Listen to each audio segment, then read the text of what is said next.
Noreen? Noorain, how are we? Am I pronouncing that right? Noorain? I'm good. How are you? I'm doing incredibly well. Tired, but great. How about yourself? hmm I have watched the sky go from a really beautiful shade of blue to an Yep. ugly gray in the past Yep. 10 minutes. So, It's yeah. that bipolar weather. We never really know what Yep. direction it's going in. We've got no Yep. data on really what's happening in the transition of weather, which sort of like puts us hmm perfectly in the, we're building something incredible here at Across. Tell me more. hmm so Across is basically, in its simplest form, an application that helps you manage your health information between different countries. So we're kind of building a patient-run cross-border health data rail. So it's designed keeping in mind the needs of a global population, right? As we grow, we are constantly moving. We're moving across countries. We're moving between cities.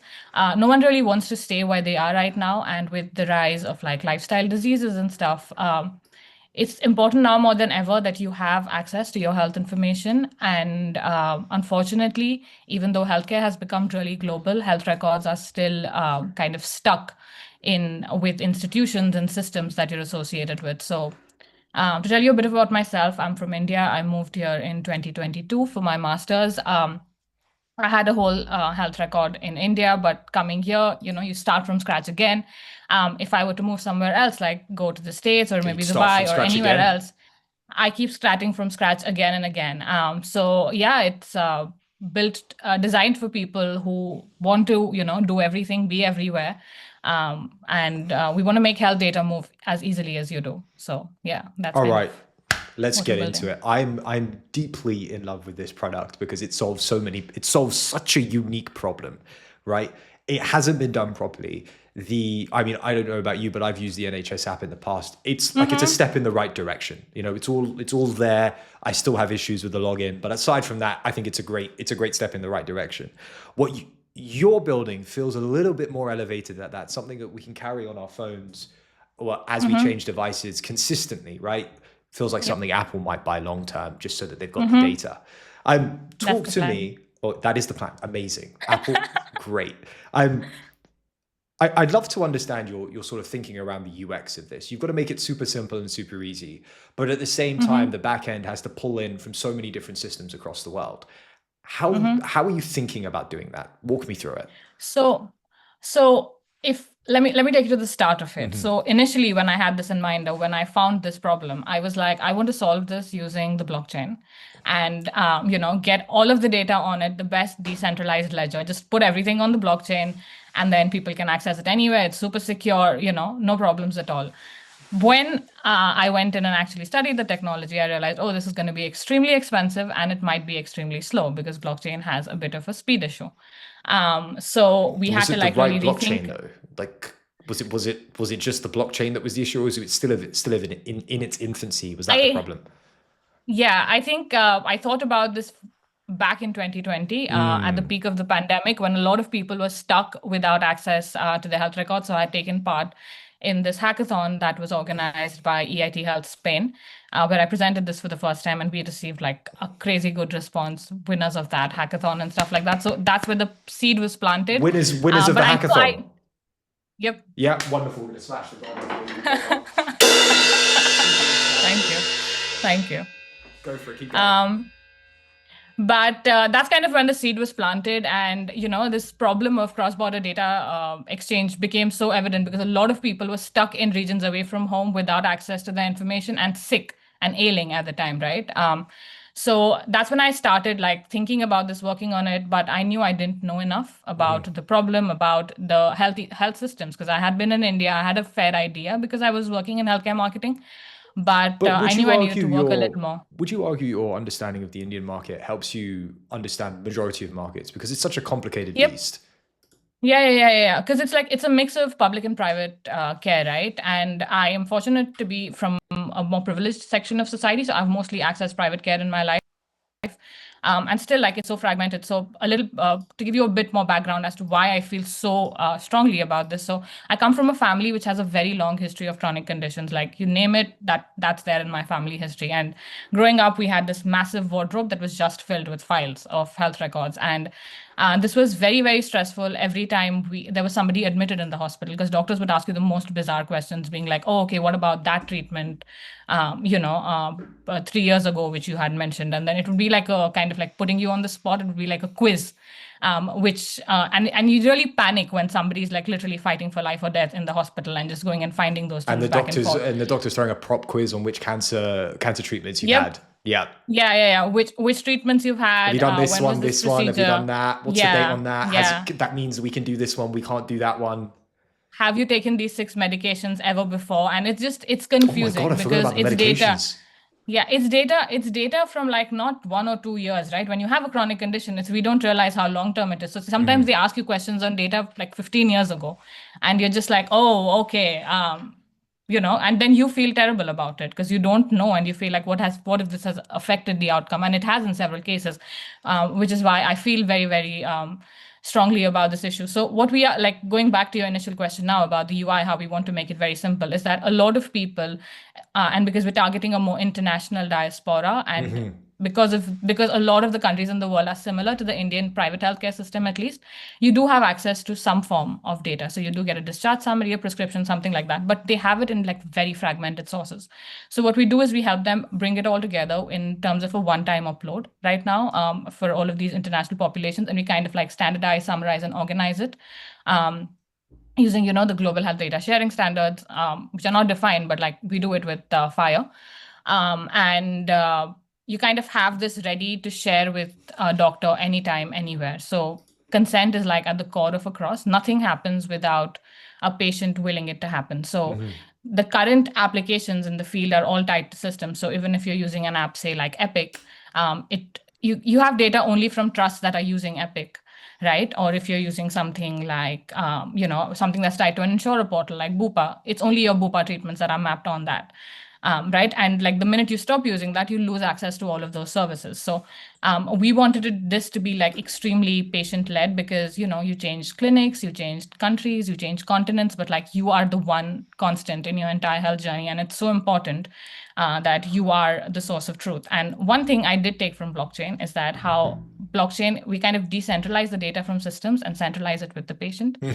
So there's the patient is like the source that's taking the data to healthcare providers anywhere. And as part of my work, I travel a lot.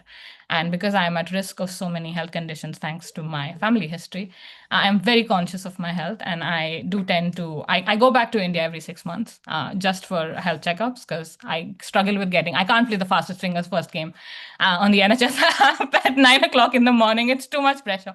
I've done it 2 or 3 times, but I struggle with it. So I'm like, okay, it makes sense. I get to go home, meet my family. It's fun, and run like a bunch of like 1 week's block just for like getting tested.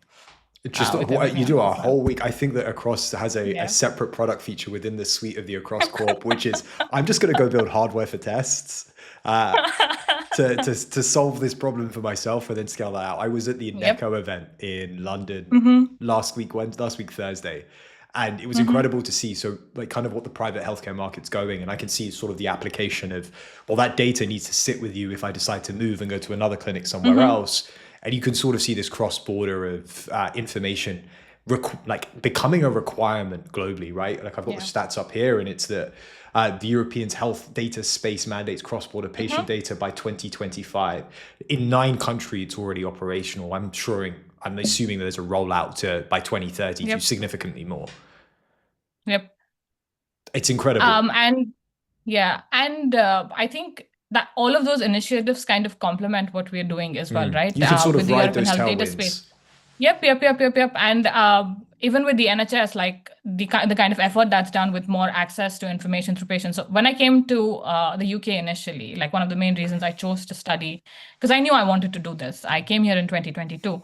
And the main reason I came to London specifically was because I was like, they have like, on paper, the NHS is the perfect health system, right? I thought it's like a public system. All of the data would be centralized. It's easier to move centralized data, like data that's centralized in a country, to another country, right? And I Were was you in, so wrong, weren't you?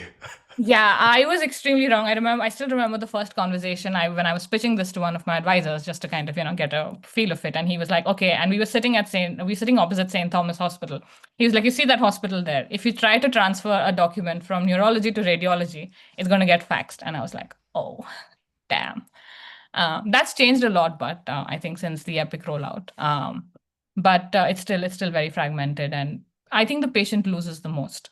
And that's kind of what we want to change. We want to flip the script. And healthcare, I think, is one of the only service industries which is not extremely designed around the patient. And we want to help patients, especially people who have international lives, feel more empowered with their care. But I also feel like that data is so stagnant. Like it's not doing Hmm. anything. And like there's this unique Yeah. opportunity here where, if we use a product like yours, which I'm going to call it a digital passport for health Hmm. data. Correct me if I'm wrong. Um, but you apply that to the logic of like all of these data points that we're picking up on our bodies through our whoops, Hmm. our auras, our Apple Watches, Yep. our 8 sleeps now with the beds. You can sort of build a profile a lot faster. You can become not reactionary but preventative for the first time. Yep.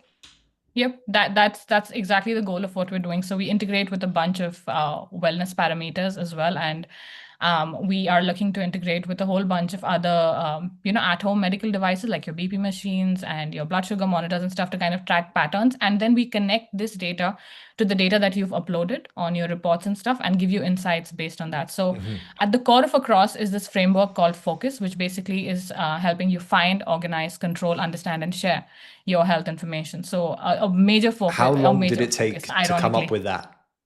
It just came to me one day. Like I was sitting and I was like, Brilliant. okay, I was like, this sounds kind of cool. But yeah, we've trademarked it because I was like, let's get that I safe. love it. But yeah, a major focus on understanding, because you have all of this health data, but you don't know what to do with it, and you don't really understand it at all. And we're focusing on picking up, we are training our models on your data, and it's giving you insights about yourself and like, actionable steps and preventative. We don't advise you, but more like make you more engaged on your own health journey. And I think I was Um, talking to Javi from Sophie Nova, and we were having this mhm. discussion around, why is it so deeply important that they're investing in healthcare, in health, and more specifically across the funds across the funds that they have in Mhm. different verticals, right? Or different themes, I should say. And one of his comments was very much like, people are more engaged than ever before. And that's the Yep. thing. That's what we wanted. We just wanted people to start being more engaged because it starts the Yep. flywheel of innovation for what needs to come because we get annoyed with what we have. Yep. Yep. And especially with the UK, right? Almost 1 in 5 people use a digital health app. And this is not just the young population, even the older population see a lot of, you see them very engaged with their healthcare. And one thing that we have introduced in Across as well, because we are focused on international diaspora and more of the feeling of family and community, is you can manage the health data of any carers or dependents that you have on you. So, for example, me, I'm sitting in London right now. I have my mom back home who has a bunch of things. And I think because they're worried or whatever, they don't really inform you as to what's going on, but they also don't track their information really well. So I can manage her health information sitting right here and like, be assured that everything's okay and she's doing fine. Or if I need to like share it with any doctors that she is seeing, I am able to do that from here and support her in her healthcare journey Does as well. she still have to Um, have the app or does that just bolt straight into the medical systems? So she needs to have a login for Right. sure, like because And is we it need to just a ask single for sign on consent. very simply? Yep. It's extremely simple. You can just directly sign on from Google. But because we need consent, right? For any adult, we need proper consent, and she can give consent based on just viewing the records to me as a manager of a profile, or she can allow me to upload and share information as well. So there are different levels or different layers of consent that people can provide, and then I can, manage her data through my profile, and she's allowed to revoke this consent at any point, like directly through the app. It's very Um, useful. I never thought about it from that yeah. perspective. The idea that Hmm. obviously your parents or your family members are going to get notifications offline, Hmm. online, and having someone else to make sure that that record is consistently updated before Yep. you're able to build those AI processes or agents in place to go Hmm. out, grab it, bring it back, feels Yep. like the best use of that technology right now. Yep. And we want to keep like anybody who is like whoever's profile it is, we do give them notifications. So every time your data is accessed, so you have like an authentication code on the app that when it's used up, you get notified like somebody has access to your data. You get a real-time notification. You can directly revoke access. Like you can end any active session from the app itself if you don't want. So you're completely notified and it's audited. Like every access, every addition to your profile, like you have a complete audit history maintained of it with like an IP address as to where it was tracked and all of that stuff. just to Oh, make sure it's incredible. secure. So the goal is an exit. How do we get towards that point? So yeah, so we have recently completed our MVP development, and the basic version of the app is available on the store. For the premium features, we are testing with a small group of people right now because we're fine-tuning our models. We just want to make sure that it's not giving out anything wrong or incorrect. We just are working on that aspect, which should be ready second week of Do November. you We're have to looking at a have full-blown. doctors like not on standby, but within the context of the application, to make So sure that they can give medical advice, or is the app just allowed to do that? No. So the thing is, with the doctors, we do engage them. We Right. have like our platform is dual interface. So we have the patient-facing app and we have a doctor-facing dashboard. And the dashboard only works with the app. So we're not B2B SaaS, as in we're not selling to clinics. It's like a simple web link that they can access where there's two-factor authentication, and they get into the data where they can view all of the past data. They get I think it's interesting because a lot of our research we did with doctors, and we're still doing with doctors because they're gatekeepers in healthcare. So if a doctor is not willing to see this profile, the data is useless. But we exactly. So if I could have all of these like really I cool like I features, but like then the if the way you doctor is say like, it, the gatekeepers of healthcare. yeah, they are, and they are extremely important. So we did most of our research with them, and we still are doing a lot of research with them to kind of understand their willingness to adopt. And we've had an overwhelmingly positive response. There is a paper that we're publishing in the coming months exactly on this study that we did with around 200 doctors. But one thing that doctors always do mention is that they have like 15 minutes on average with a patient. And out of that, they almost end up spending 6 to 7 minutes just taking medical history. So what they would really prefer on the platform is like a 10-second summary, which would tell them like, this is what's And happening for this AI is person. built for that. Large language models are Right. purpose Yep. built for stuff like this. Yep.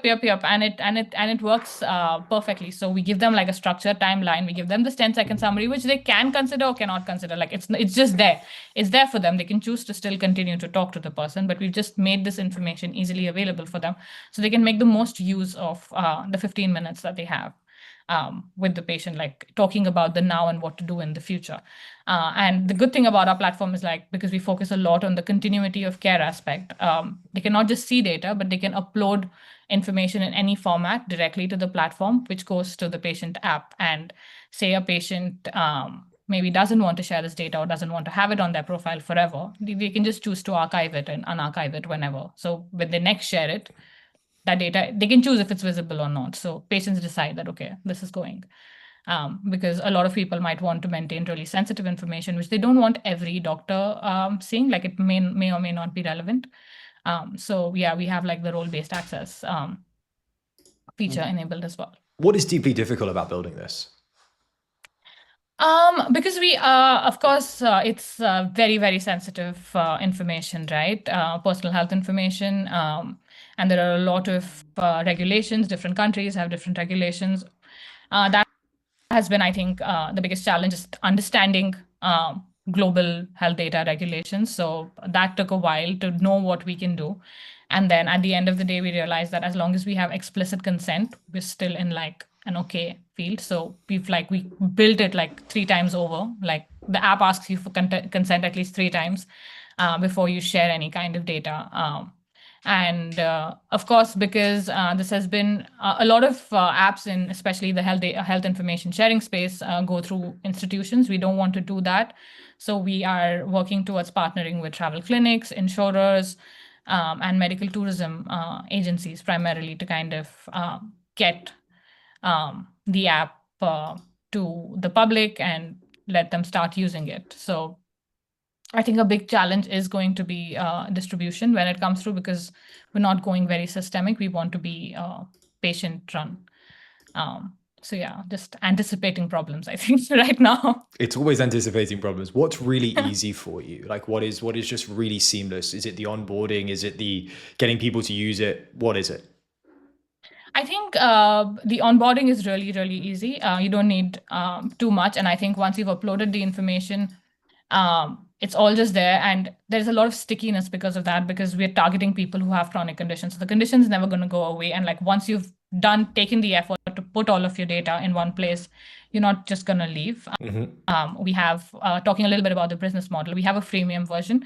So on the free version of the app, you can manage your own profile, update all of your information. It pulls up, it organizes it for you from like any format that you ingest the data in, and you're given like 5 free data shares, after which we charge you kind of like an international transfer fee, sort of like that. So we give you 5 free shares. So you're paying us only when it's really useful to you. Other than that, if you get on the premium subscription, we allow you to manage 4 additional profiles, which could also be pet profiles, to manage data of your fur babies, who are Nice. yeah. So that's something I'm really, really excited about as a pet parent. I think it's very stressful managing your pet's health data, and I think I care more about my pet than I care about myself sometimes. So yeah, and that's the feedback I got when I talk about across as well. People are like, "Can I do this for my pets?" And I'm like, "Yes." So yeah, so you can manage their profiles on it, and you get like an unlimited number of shares as well as the insights. So we kind of help you have like a diary of you can even input stuff like, okay, I need these 4 follow-up things that I want to do, or like put tags on your health data in terms of like prescriptions or any notes that you want for yourself. So it's like an end-to-end global health companion. Okay, as we get towards the end game and we've got to let you go and solve healthcare, I love to ask founders a couple of little questions. How does that sound? Okay. All right. Okay. Sounds good. Who's on your Mount Rushmore of founders? 4 founders of all time, Ooh. whatever that word means to you. Who are they? Okay. Um. Usually comes under the banner of like exceptional people. Okay, so I would want these are this okay, so I'm gonna name female founders. I Yeah, think because I'm whoever you like. deeply inspired. So I think firstly Judy Faulkner, the lady who built Epic, the largest electronic health record system in the world. Like she started it in 1979, and to be like a woman in health tech at that time, and still Did you say continue to run. 1979? Yep, yep, That yep, is yep. insane. Yes, she started Epic then, and then she still runs it. Like she still owns the majority share, Wow. and she still runs the company. And I'm so inspired We've got by to that get her on the woman's show. I resilience. need to do like a deep dive Yep. with Oh her. my God. Yeah. You totally should. I think you. I. It's probably like from the history of you learn so much about how health tech Incredible. evolved, because Epic has been at like the front and center of it all. Um, and then I think from the recent times again, because I look into so many health tech companies and read their journeys, there is the founder of this company called Picnic Health, which basically helps people structure their data. Very similar space that we do, but they do it exclusively for the United States. She's called Noga Levina. She herself battled Crohn's disease and realized that there was no way for her to, manage her health data properly. And it's very like personal story driven. So probably her, like I love her story. Um, and this might sound a little cheesy, but Whitney Wolf Herd of Bumble. Because yeah, like, getting ousted from a company that you built and then coming back with a bang. Um, It feels very like Steve and Jobs. It's like, I'm going to get ousted, I'm Yep, going to build something, and then I'll see you later. She just yep, didn't bounce back to yep. Tinder. She just built a whole nother Yeah, beast. yeah, yeah. Yeah, but Steve Jobs went back to Apple. She was just like, I'm gonna build Tinder but better. Yeah, that's pretty cool. She's pretty cool. And I think for the last one, probably two, there is this Indian founder called Nikhil Kamath, who is the Do founder I of know this Nikhil company. Kamath? Wow. First off, this guy is like Stephen Bartlett, but for India. Yep. I've never seen someone crank out 4 hour interviews the way that that man cranks out 4 hour interviews. Tell And me more. he's got such a chill vibe. First of all, like from their startup from zero, you can't even call it a startup, it's a unicorn. Um, they bootstrapped it, which is like so cool, like so Do you different to think that what the that's why traditional. there's like this casual approach to him? He just bootstrapped this thing. Yeah, He is self-made. They yeah, didn't take any on funding. I'm yeah. sure there was people that he relied on and leaned on throughout that process. I don't know the history of Kamath much, but like yeah, Hmm. incredible. I also like the content Yeah, game he's playing. yeah. He's doing an incredible job, like for himself and for his like he's built like a whole individual brand, like great personal branding.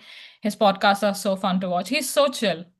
Like he's got like a very calm demeanor. The way he speaks, he's so yeah. I enjoy listening to his podcasts, One of and the few yeah. that does the long form plus the food all in one place. I do not think you could do it Yeah, anywhere else as well as that, yeah, except for India. yeah. That's Do true. you have a favorite That's very episode? true. Um, okay, so I'm a bit of a Bollywood buff, so I think I really like the one with Ranbir Kapoor. Yep. Um, Where Rodrigo goes, I think it I'm was, not the type of guy that like I don't like this fame stuff. Like you think I like it. yeah, I don't like it. yeah, yeah. It was pretty cool. I think he was like very vulnerable, really opened up, and like, with all of the struggles and stuff. And I think with celebrities, you see this like glamorized version of them, and you don't realize the struggles that they have as well. And it was refreshing to watch actually. So probably that. And if I could name one more founder, Go on, we'll sorry. give it to you. Um, We're gonna uh, build one into the Mount Rushmore of Noorain Sorry, Mount founders. Rushmore. We were changing it a little bit. But there is this great application in the US, in the UK. Sorry, what am I saying? It's called Patient Knows Best. They're like the leading personal health record. He's called Mohammed Ubaid Ali. And I think that company has been around for more than 2 or 3 decades. And, they've very gradually grown into the mammoth that they are today. I'd love to, have a conversation with him at some point and just understand, because I think he's one of the leaders in the patient-centric health access and healthcare in general. So yeah, I Well, think these I've got five a on my list of Mount names I've got Rushmore. to go and find now. This is great. Yeah. Noreen, this has been an absolute pleasure. I will most definitely see you soon. Thanks so much for the time. Yep. Thank you. It's been great.